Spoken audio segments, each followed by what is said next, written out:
Another one where where random facts, better find another explanation for it. Share. Oh, this one is, it's enough to make you realize that when politics ruins everything, and it ruins science by infiltrating it with politics. I pinned it. Oh, by the way, do I do this? I think I just hit 200,000.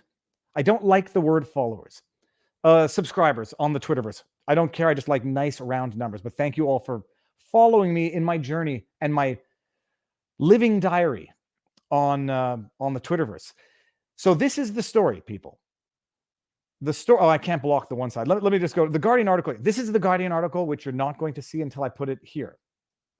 The Guardian article reports. Okay, whatever. The Guardian.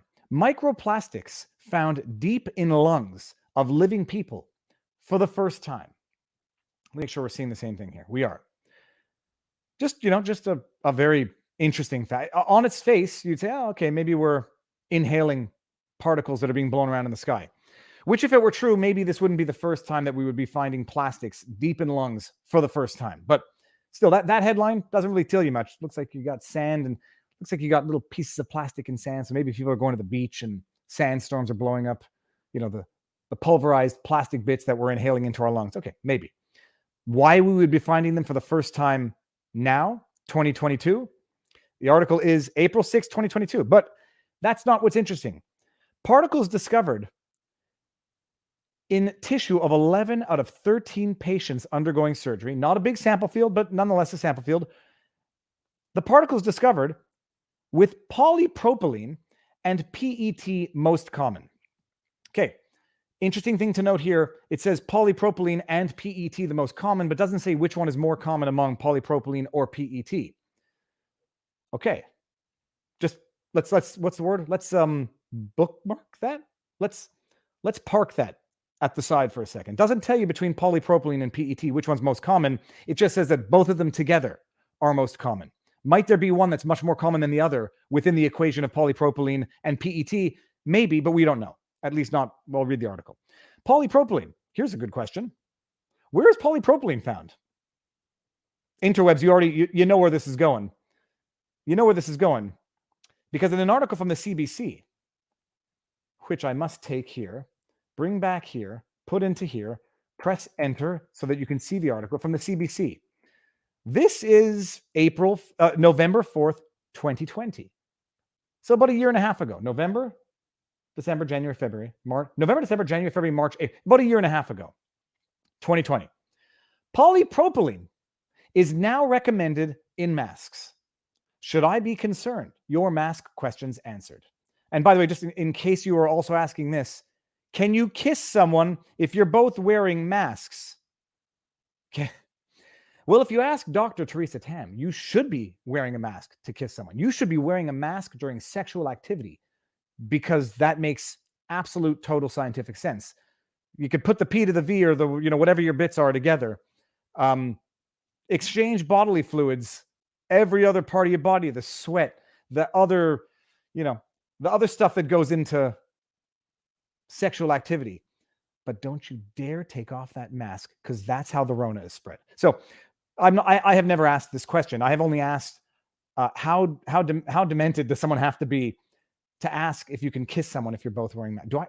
Would I even if I wanted to, would I need to ask anyone's permission or anyone's opinion on that? Polypropylene is now recommended in masks. This is a year and a half ago.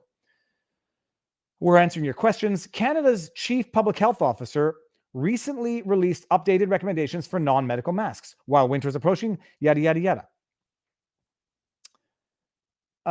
Now that a third filtering layer of non-woven polypropylene is recommended in masks, where do we get that material? How do you make a mask like that? Again, I'm not making any conclusions. I'm not making any affirmative statements. I'm just saying wearing a mask is the least you can do. It has no negative side effects, except people. I know those of you who have been watching the channel know this. I know that those of you watching this know about this already. They don't cause harm except when they potentially cause harm. Potentially toxic masks distributed in schools. Get out of here with these ads. Whatever, you see it. Potentially toxic masks distributed in schools and daycares in Quebec.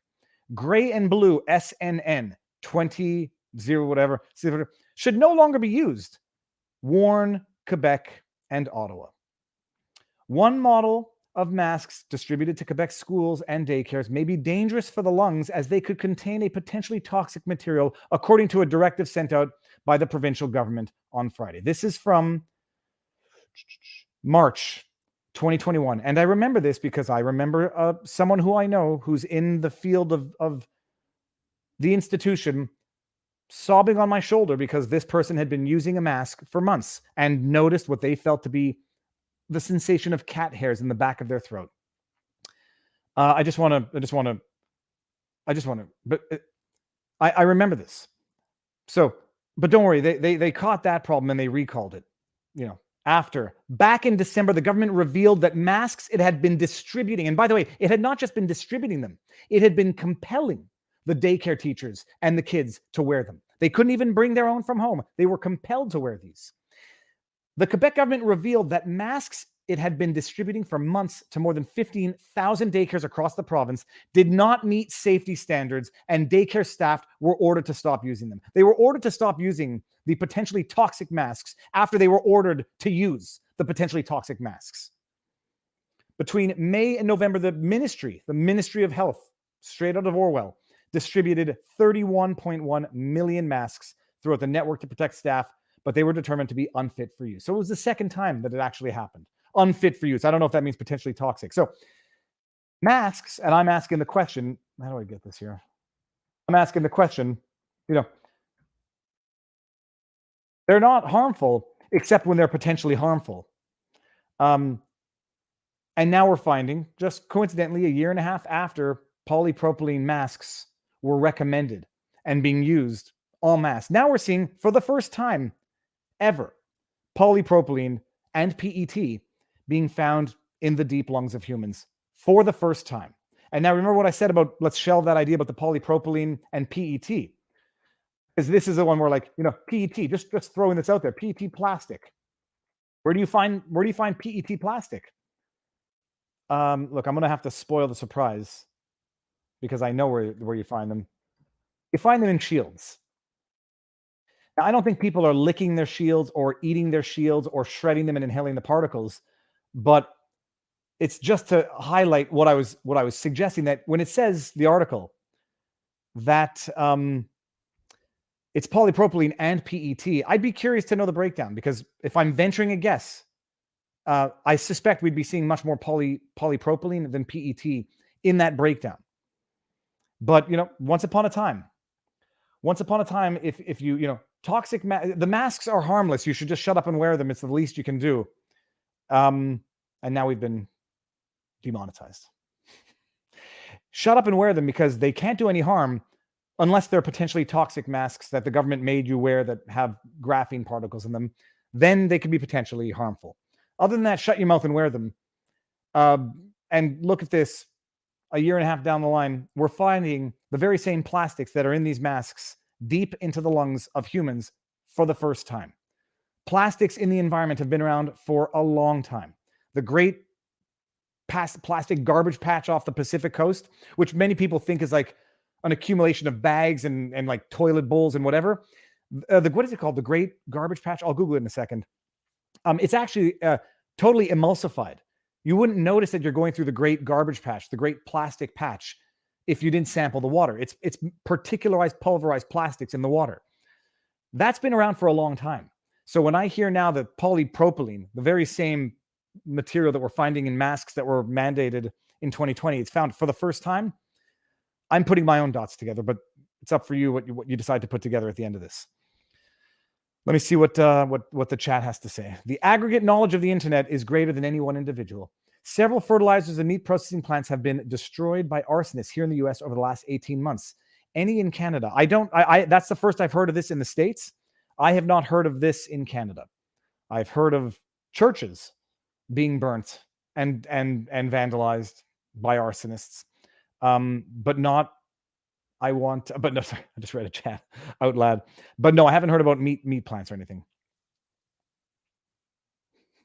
In a room full of lawyers, the guy with Viva's hair would be my choice. You know what? I would have, or I like that, but I gotta tell you, I don't know. I mean, I know some lawyers who have my type of hair. I know what I thought about them before, but I think my perspective of the world has changed sufficiently. So that's the other article, which I'm just two random facts occurring in real time.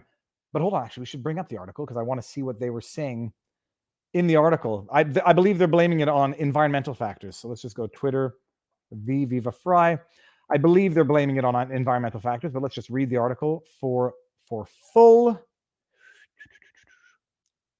full accuracy here. I know I always post the link to the article. Is this it? Okay, there we go. Microplastics have been discovered lodged deep in the lungs of living people for the first time. The particles were found in almost all the samples analyzed.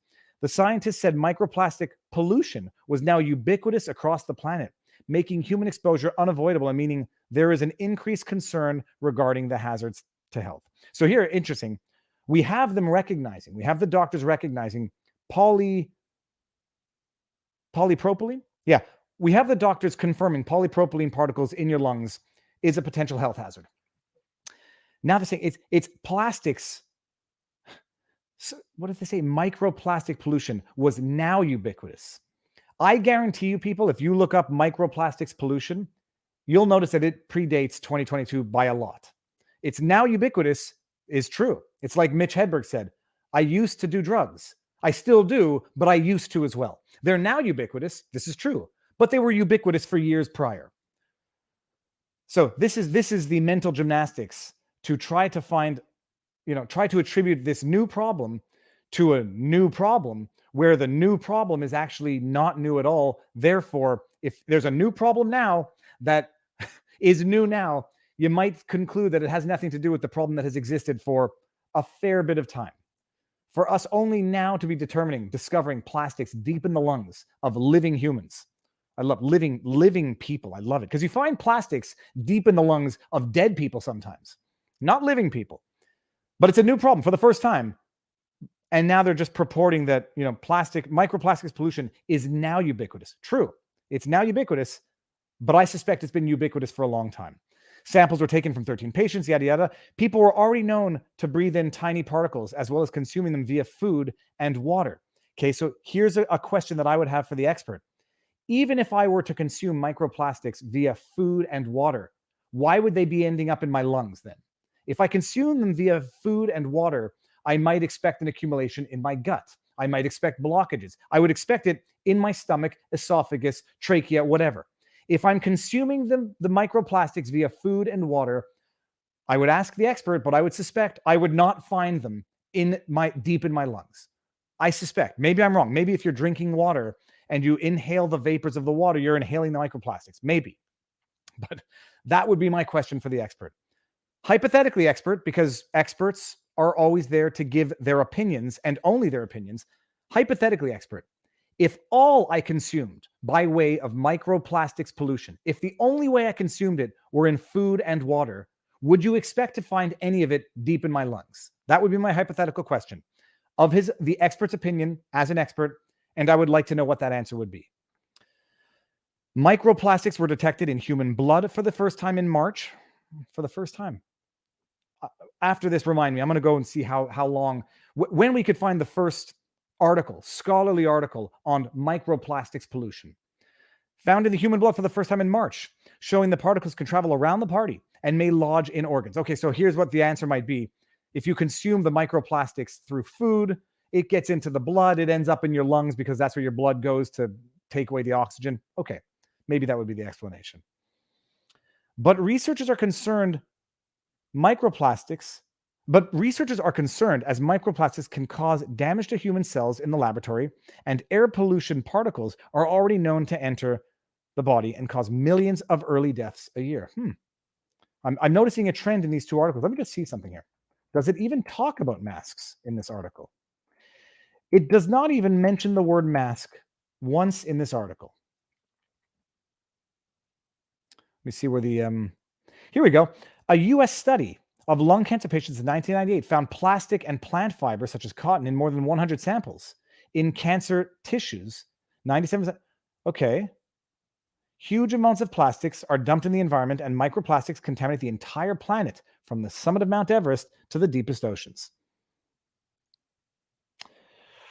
All right, people, I'm going to put this link in the article, and you can go entertain yourselves and see if you. Let me remove this, put this here, put this down. Yeah, that's. I mean, it's just. I'm sure it's just a coincidence. Oh no, that's what I wanted to do. Let's for the sake of it. Let's for the sake of it, go here. I'm going to go to Google microplastic pollution. Come on, just so you see what I'm doing. Bring it up. Are we in the microplastics? No, I'm in the wrong. Cripe. Okay, there we go. Let's do this. Microplastic pollution. And let's just see what the results are. Scholarly articles. Britannica, April 5th. What are microplastics? We got an article in February 26, 2021. Let's just say we got one in 2020. Microplastics pollution in deep sea sediments from the Great Australian Bight. This is, where did I see the article? October 2020. So this is March, April, May, June, July, August, September, October. 6 months into the pandemic.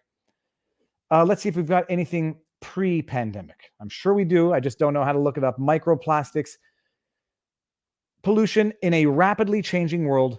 And this is date 2020. I don't know what the date is. October. So right here. Bottom line, people. I mean, I could go back and find scholarly articles. Let's just do 2019. There you go. Microplastics pollutions is raining down on city dwellers.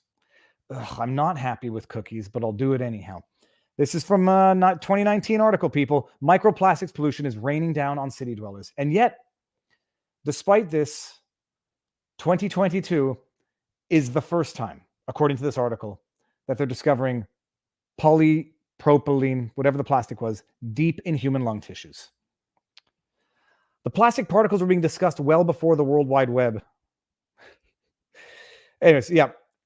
It's chat is nuts. I'm not following the chat, but let's just go see